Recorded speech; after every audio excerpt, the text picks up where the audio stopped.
만약에 메시아라고 주장하면은 그 증거를 제시하지 못하면은 신성 모독죄로 처벌을 받을 수밖에 없기 때문에 이런 질문을 한 것입니다. 그리고 말합니다. 내가 칭송받는 자의 아들 그리스도냐고 했습니다. 칭송받는 자의 아들이라고 하는 말은 하나님의 아들, 즉 그리스도냐 이 말입니다. 이것은 유대인들의 표현은 칭송받는 자의 아들은 바로 그리스도라고 유대인들은 생각하고 있습니다. 그렇다고 하면 내가 칭송받는 자 아들 하나님의 아들 그리스도냐라고 예수님께 질문을 던진 것입니다. 이제까지 종교재판에서 침묵하시던 예수님께서 거기에 대한 해답을 주셨습니다. 내가 그니라. 내가 그니라. 예수님께서는 하나님의 아들이요 그리스도이심을 명백히 밝혀주는 위대한 자기 계시의 말씀이 내가 그니라 라고 하는 말씀인 것입니다. 베드로의 고백처럼 주는 그리스도시요 살아계신 하나님의 아들이시니다 라고 고백하지 않았습니까? 또한 예수님께서는 인자가 권능자의 우편에 앉는 것과 하늘 구름을 타고 오는 것을 너희가 보리라 그랬습니다. 인자가 예수님이 권능자 그랬습니다. 권능이라고 하는 말은 권세의 근원이 되신 하나님을 가리키는 것입니다. 우편이라고 하는 말은 장소적인 의미가 아니고 하나님과 동일한 권위와 영예를 가지고 있음을 표현하는 말씀이 되는 것입니다.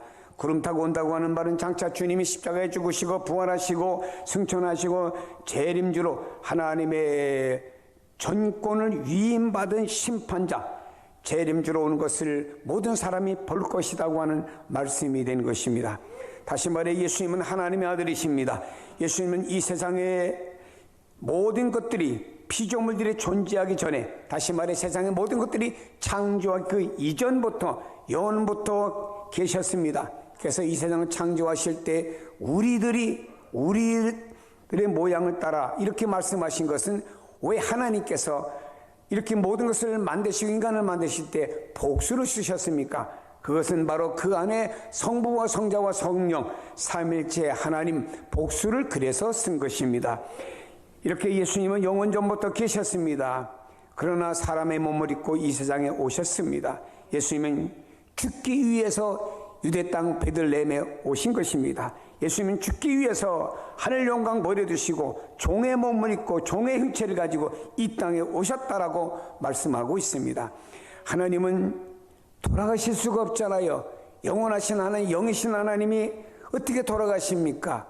그러나 인간의 죄는 죄값은 죄를 범함으로 말미암아 인간에게는 정령 죽으리라 사망이 있는 거예요.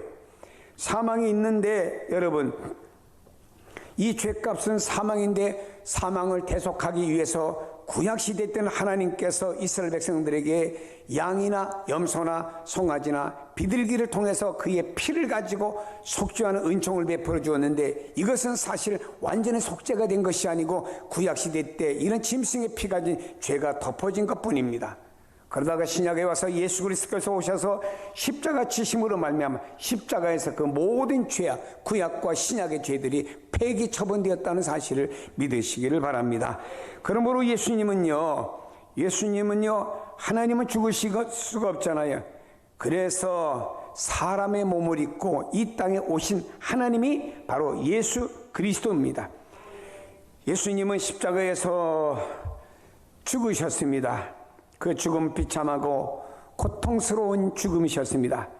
예수님은 죄가 없지만 하나님이 사랑하시는 사람들의 죄값을 대신 치르기 위해서 대속의 죽음을 죽으신 것입니다. 우리가 받아야 될 죄의 형벌을 대신 짊어지신 것입니다. 그러므로 말미암아 인간의 모든 죄는 예수 그리스도의 십자가 밑에 나와서 해결을 받아야 됩니다.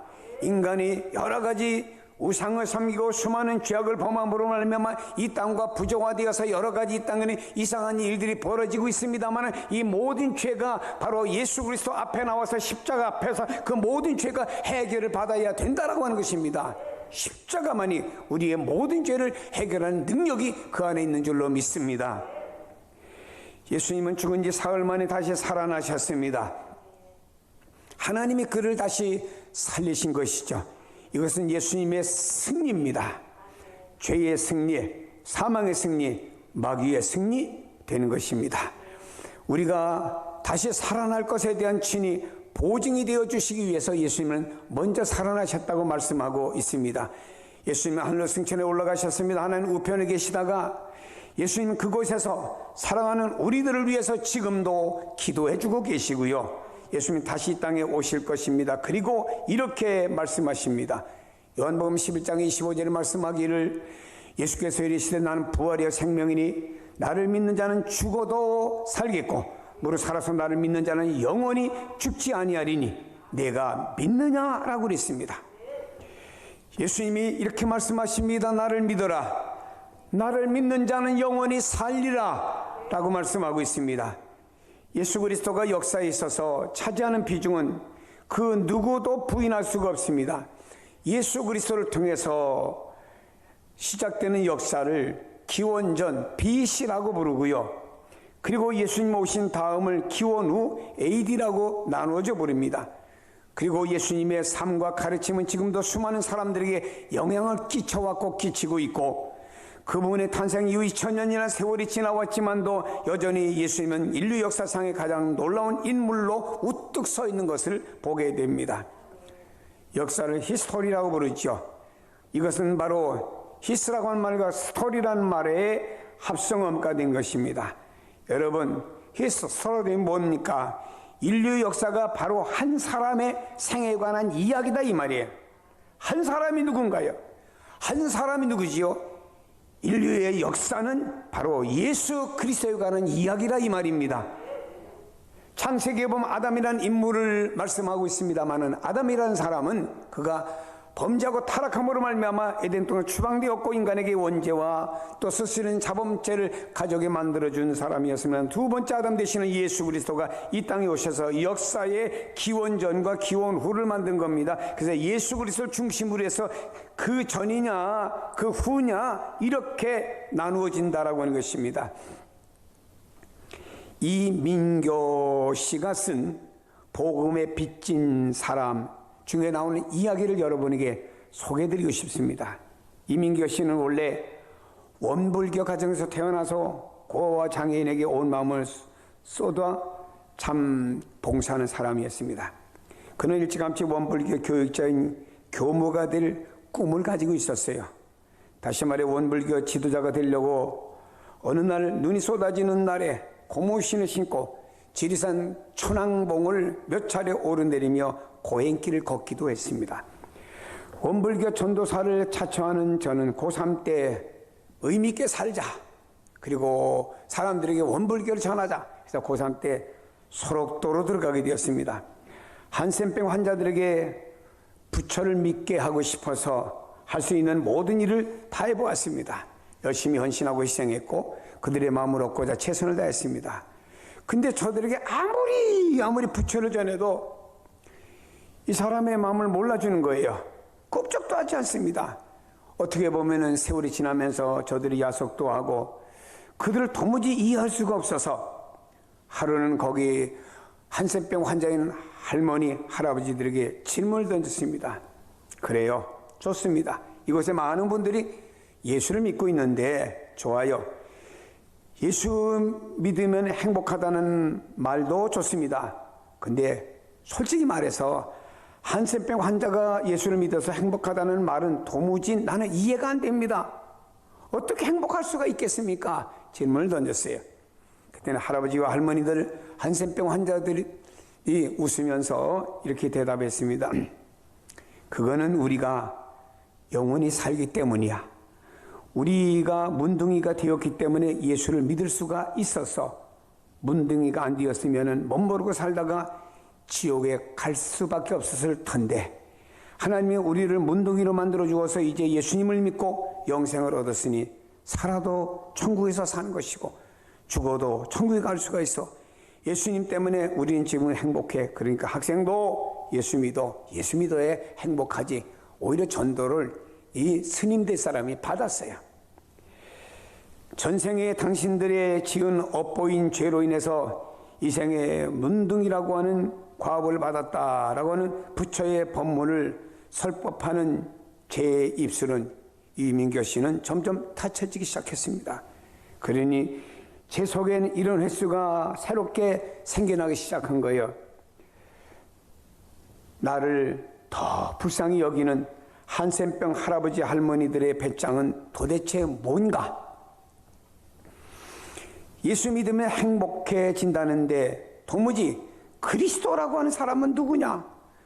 그리스도라고 하는 사람이 누구냐 이거예요. 이 사람의 마음에는 의문점을 갖기 시작했습니다. 이분들이 이처럼 그리스도를 말하는데 그리스도라는 사람이 누구냐 이거예요. 그리고 나서 세월이 흘러 한 7년 세월이 흘렀습니다. 그날도 평소처럼 일어나서 새벽 4시에 일어나서 소록도 법당에서 목탁을 치며 연불을 하는데 갑자기 연불이 안 되는 거예요.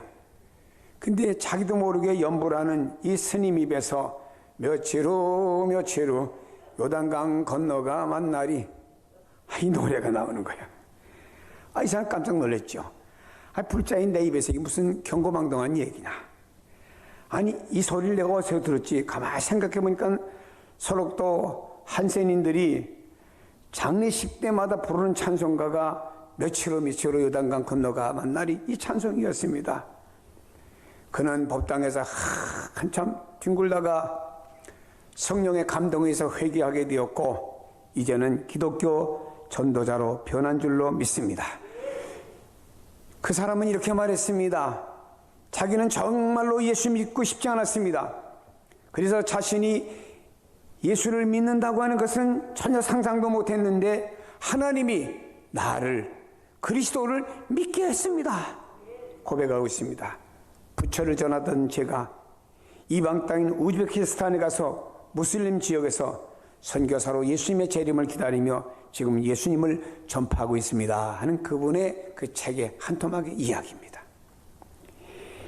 이 땅의 사람들은 신앙의 대상을 어떤 형상으로 요구하고 있어요.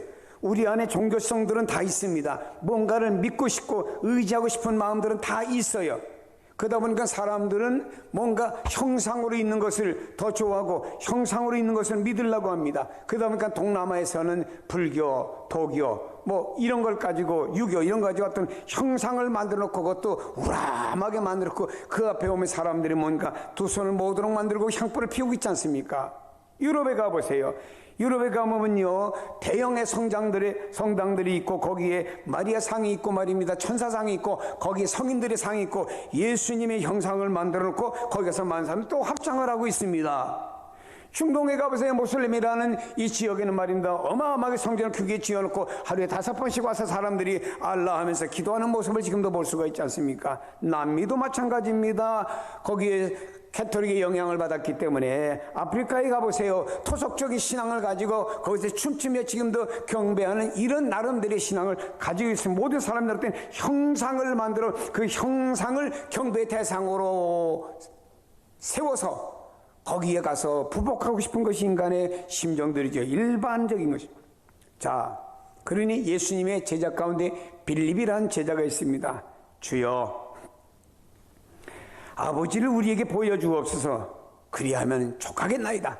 다시 말해 이것은 아버지를 우리에게 보여주시면 우리가 잘 믿겠습니다. 이런 말이죠. 우리도 때때로 이러고 싶죠. 하나님 내게 한 번만 말씀을 하시든지 아브라함 하든지 김집사에 박집사에 최집사에 하든지 뭔가 한 번만 해준 내가 잘 믿겠습니다. 이런 마음이 우리 안에 있을 때가 있지요. 여러분 빌립이 우리에게 하나님을 보여달라고 한 것은 당시에 주님의 제자들의 생각을 반영한 것입니다. 왜냐하면은 주여 아버지를 우리에게 보여주옵소서 하는 우리란 복수 아닙니까? 그러니까 여기는 빌립은 주님의 제자들을 대변해서 대신 우리 다 같은 생각입니다. 내가 대신 말합니다. 표현합니다. 우리에게 하나님을 한번 보여주옵소서라고 요구하게 된 거예요. 여러분 빌립은 구약시대 때부터 보여주셨던 초월적인 하나님의 임재를 기대하며 요구한 것이라고 볼 수 있습니다. 다시 말해 구약의 이스라엘 백성들은 하나님의 임재하실 때 그 임재하시는 모든 내용들을 많이 보았습니다. 하나님의 임재가 구름 가운데 불 가운데 큰 음성 가운데 지진 가운데 또 바다가 갈라지면서 수많은 하나님의 임재 형상들을 보았습니다. 그러니 그런 형상을 우리에게 보여주면 족하겠다라고 요구한 것이죠. 뭔가를 보여달라 이 말입니다. 주여 당신이 그리스도라고 하면 우리를 하나님이라고 하면 우리가 뭔가를 좀 보여달라 이 말입니다. 예수님께서는 제자들을 불러가 이제까지 오랫동안 가르쳐 왔지 않습니까? 근데 왜 알지 못하느냐 이 말이에요. 예수님께서 지금까지 수없이 제자들에게 하나님과 예수님의 동질성에 대해서 가르쳐 왔습니다. 하나님과 예수님은 동질성이 존재하는 것이다라는 가르쳤어요. 다시 말해 하나님과 예수님은 동등하신 한 분이다라고 가르쳤다 이 말입니다. 근데 예수님께 대해 여전히 영적인 부족한 인식을 가지고 있는 빌립과 제자들에게 바른 영적인 인식을 갖지 못한 것에 대해서 예수님은 재차 인식시켜주는 말씀이 본문에 기록된 내용이 되는 것입니다.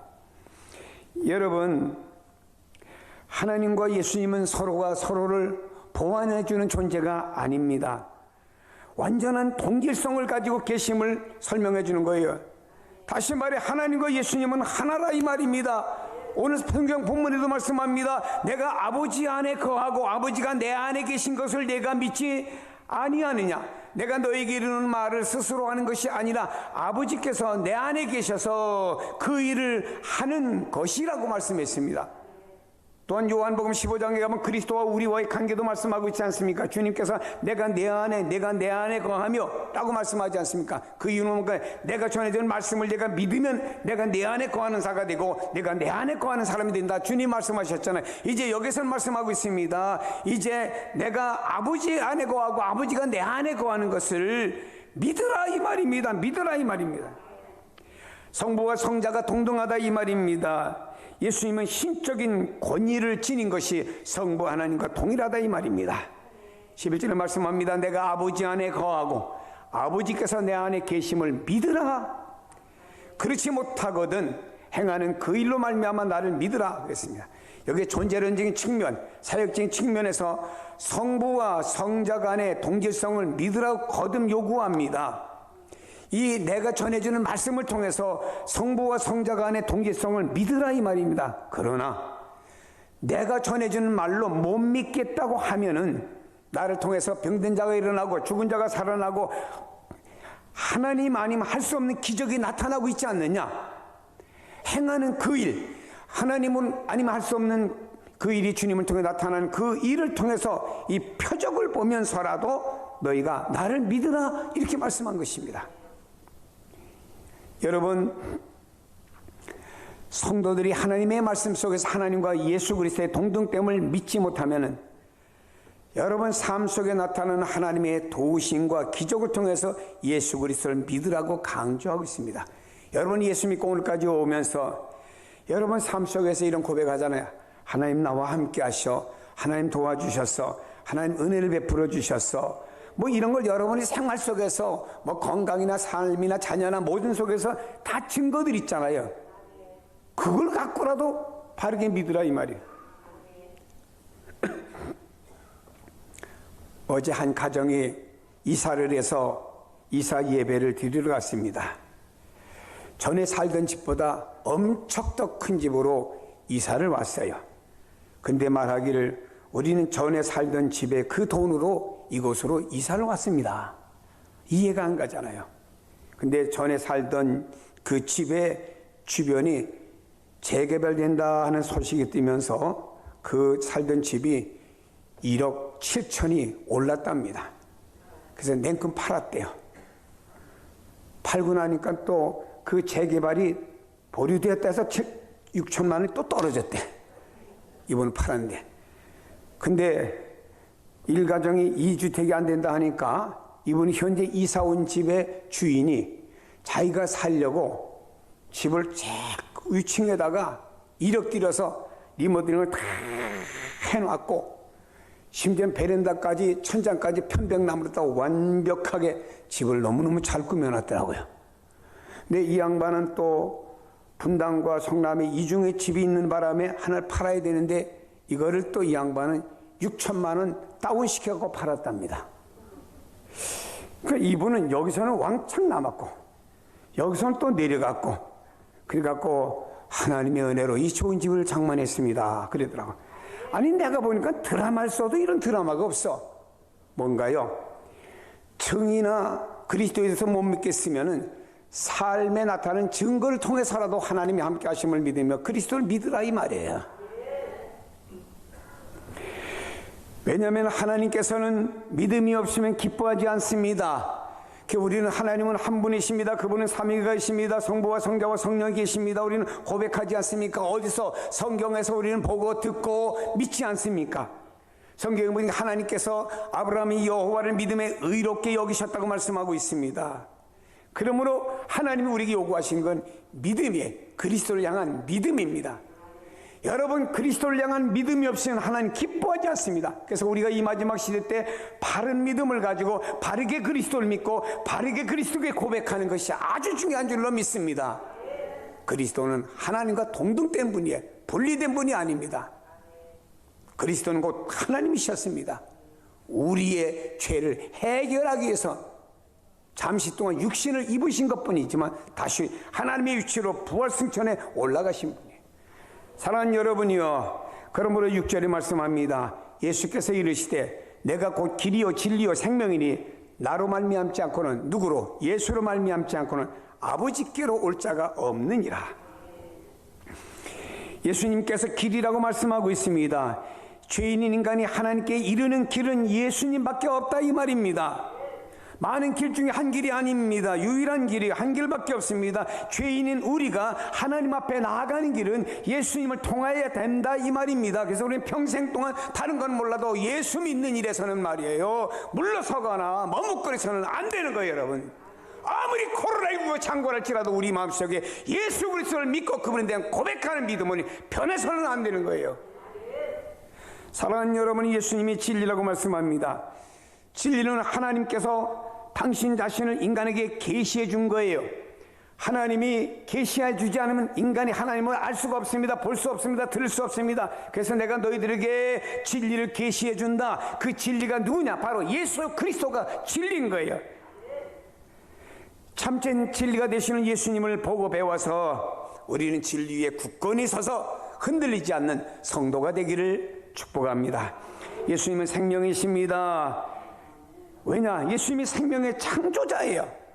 이 땅의 모든 생명의 창조는 바로 예수 그리스도께서 하신 것입니다. 물론 삼일체 하나님이 함께 하셨죠.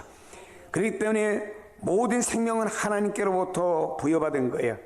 여러분의 육신의 생명이 어느 때까지 살고 얼마나 연장되고 하는 모든 것도 하나님께로부터 부여받은 겁니다. 히스기야 임금은 죽을 병 걸려 죽을 수밖에 없었는데 하나님께서 말입니다, 그의 생명을 15년 연장시켜 주었잖아요. 그것도 누가 하신 거예요? 하나님이 하신 거잖아요. 여러분이 이 땅에 살다가 말입니다, 어떤 죽을 병이 들리는데 좋은 의료 혜택을 통해서 혹은 여러분들의 기적을 통해서 생명이 연장되었다, 다 그 하나님이 하시는 거라 이 말입니다. 우리 생명의 주관자는 바로 하나님이라 이 말입니다. 그래서 여호와께로 돌아와야 되는 거예요. 그리고 여기에 생명이라고 하는 것은 바로 예수님 생명의 근원이신데, 주님께서 부여하시는 생명은 육신의 생명은 끝나는 것이 아니고 영원한 생명이 우리에게 있는 줄로 믿습니다. 성도 여러분이요, 그리스도를 바로 알고 바로 믿고 흔들리지 않는 성도가 되기를 축복합니다. 주님의 제자들처럼 더디 믿지 마시고 확신하세요. 우리는 그리스도를 바르게 알고 바로 믿는 건 아주 중요합니다. 그리스도에 관해서 성경에 말씀하셨잖아요. 그대로 믿으면 되는 거예요. 그리스도는 우리를 하나님과 인간 사이에 막힌 담을 다 십자가로 헐어주셨잖아요. 그래서 그 십자가가 우리가 하나님께 만족을 드릴 수 없잖아요, 죄 때문에. 그러므로 그 십자가를 통해서 주님이 대신 만족을 공의 하나님께 드려주심으로 말미암아 이제는 예수 그리스도를 통해서 속죄의 은총을 받게 되었고 하나님과의 관계 회복되었고 하나님의 자녀가 되었고 영생을 얻게 되었고 날마다 하나님의 인도받는 성도가 된 줄로 믿으시기를 축복합니다.